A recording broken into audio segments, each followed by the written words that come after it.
Can I tell you something? In 20 years of teaching yoga and 15 years of owning a yoga studio, I've seen a lot of teachers be too friendly with their students, and it leads to sticky situations. While, of course, you want your students to like you, this can become a problem. You need to be friendly with your students without making them think they are your friend, certainly not your bestie. How will you know you've transgressed? Well, late night texts or even texts in general, requests for free classes or for discounts, or special accommodations in class that transgress studio policies, as a few examples. Remember, you are your student's guide. You are not their friend, and you are certainly not their savior. And guides need clear boundaries to be effective. Welcome to Yoga Teacher Confidential. I'm Sage Rountree, and today we're talking about something that can make even experienced teachers squirm: setting and maintaining healthy boundaries with your students. This isn't just about protecting your time and energy, although that's important. It's about creating a professional container that actually serves your students better in the long run. Let's start by revisiting a concept we have explored before. You are the guide, not the hero of your students' yoga journeys.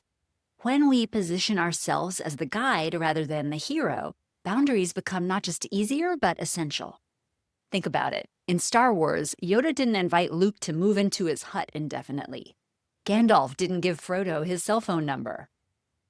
Guides provide direction, wisdom, and support, but they can't carry the hero's burden or fight their battles for them. When you slip into hero mode, answering student texts at all hours, bending over backward to accommodate every request, feeling personally responsible for your students' progress, you're not just exhausting yourself.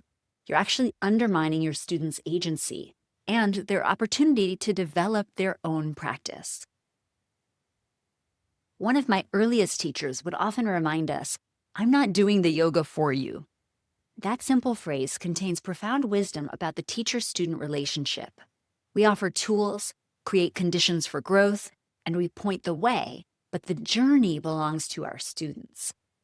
When you feel the pull to rescue or fix or take responsibility for a student's experience, pause and ask yourself, am I trying to be the hero here?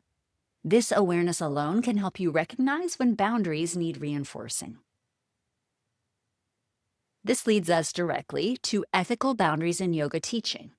The Yoga Alliance has a code of ethics, and many teacher trainings cover general principles, but navigating the day-to-day realities of maintaining professional boundaries isn't always so straightforward. Let's start with the clearest boundary: physical touch. Any form of touch in a yoga context must be consenting, purposeful, and professional, period. This is non-negotiable. But I want to go beyond the obvious to explore the subtler boundaries that can blur more easily. First, there's the boundary of your role. As yoga teachers, we often witness our students in really vulnerable moments: emotional releases, physical struggles, personal revelations. These moments can create intimacy that feels like a deeper relationship than actually exists. Remember, you are their yoga teacher, you are not their therapist, best friend, or romantic partner. Now, this doesn't mean you can't be friendly or supportive, but it does mean you recognize the limits of your role and the limits of your training.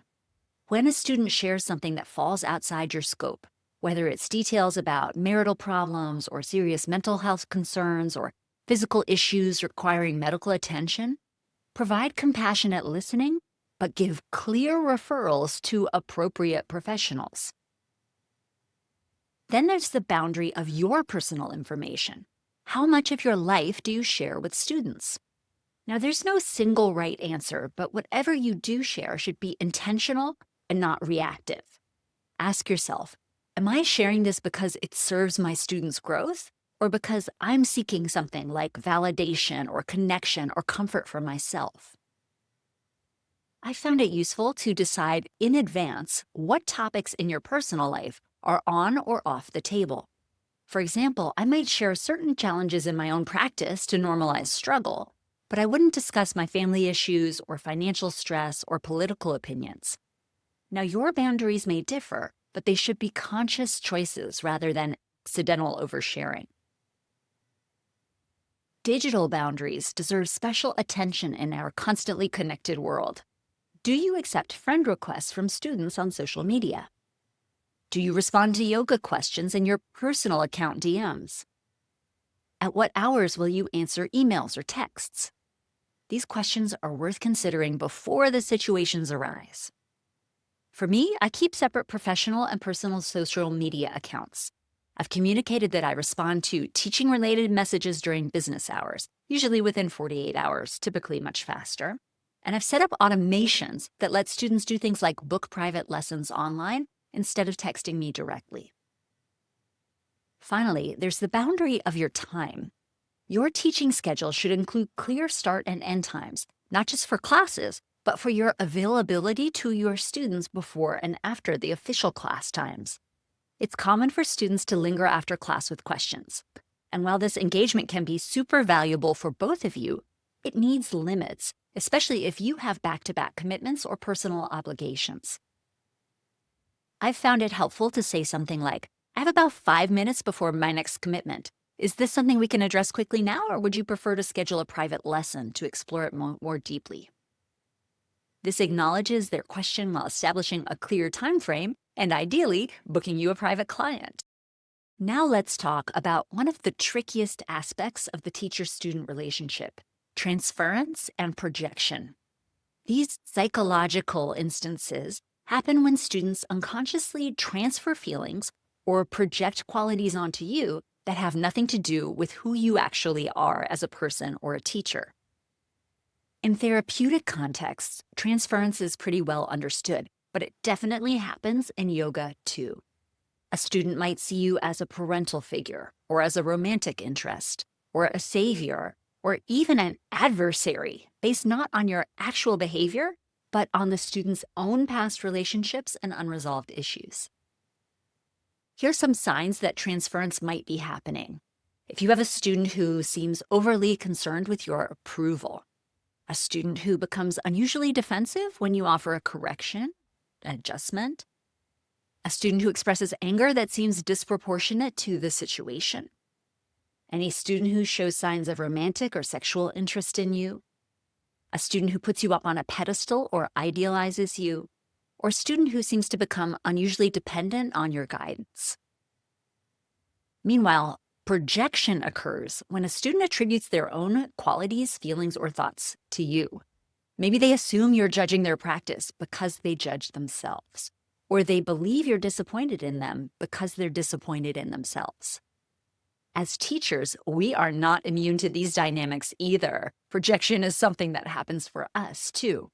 We can project our own insecurities onto students, interpreting their quiet focus as boredom, or their questions as challenges to our authority, or their thinking faces as judgment of our teaching. Now, we covered this in episode 8 of this show. It's called Why Blank Expressions in Your Yoga Class Aren't What You Think. We can also develop countertransference, responding to a student's transference with our own unconscious reactions. It gets pretty murky. The key to handling these dynamics is awareness. When a student's reaction seems out of proportion or a situation feels weird, it feels oddly charged, consider whether transference or projection might be at play. Now, this doesn't mean dismissing genuine feedback and just writing it off as your student has issues, but it gives you a lens to understand interactions that leave you feeling confused or interactions that feel difficult. When you notice these dynamics, maintain your professional role rather than getting pulled into the emotional drama. For example, if a student seems to be seeking excessive validation, you might gently redirect their attention to their internal experience rather than to your approval. Close your eyes if it feels good. Go inward. Be with your breath. See how this is feeling internally in your body. Remember that transference and projection are not personal failings. They're normal human psychology. Your job is not to diagnose or interpret these patterns for your students. It's simply to recognize that they might be happening and to maintain appropriate boundaries when they do. Given all of these complexities, how do you check yourself when you sense your boundaries might be slipping? Here are some practical approaches that I hope will help you. First, develop a practice of regular self-reflection about your teaching relationships. If you like to journal, you might keep a teaching journal where you note any interactions that felt charged or confusing or boundary crossing. Look for patterns over time rather than overanalyzing single incidents. Don't get hung up seeing just the trees and miss the forest. Create a small circle of trusted colleagues who understand the unique challenges of teaching yoga. These peer relationships can provide a perspective that's really helpful when you're feeling uncertain about a boundary issue and need to process it. Sometimes simply describing a situation out loud can clarify whether your boundaries need adjusting. We have a really sweet community of colleagues waiting for you in the zone. It's my free community for teachers at my virtual studio called Comfort Zone Yoga. Join us there. There's a link in the show notes, or you can come right to comfortzoneyoga.com and sign up.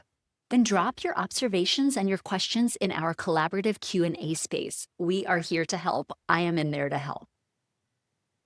More advice. Pay attention to your body's wisdom. Our physical sensations often signal boundary issues before our conscious mind catches up with what's happening. Do you feel a knot in your stomach when a particular student approaches you at the end of class? Do you notice tension in your shoulders when checking emails from certain students? These physical reactions might be telling you something important about your boundaries. Watch for these warning signs that your boundaries may need some shoring up. If you feel resentful about teaching in general or about certain students in particular. If you're thinking about students during your personal time. If you feel personally responsible for a student's progress or their lack of progress. If you're making exceptions to your stated policies for specific students. If you find yourself wanting to impress or to please certain students. If you're sharing more personal information than you intended. Or if you feel emotionally drained after teaching. When you notice these signs, time to pause and reassess. Ask yourself, what boundary needs reinforcing here? What expectation do I need to clarify for myself or for my student? Sometimes the boundary that needs reinforcing is internal. It's the expectations you place on yourself as a teacher. Many of us carry an internalized belief that being a good yoga teacher means being endlessly available, infinitely patient, and perfectly serene. But this ideal isn't just unrealistic, it's unhealthy both for you and for your students. So how do you actually communicate your boundaries to students both clearly and compassionately? Let me share some practical approaches. First, proactive communication in setting clear expectations and boundaries and limits prevents many of these issues before they even arise. When students begin working with you, clearly outline your policies regarding scheduling, cancellations, communication methods, and on the timeframes for you getting back to them with responses.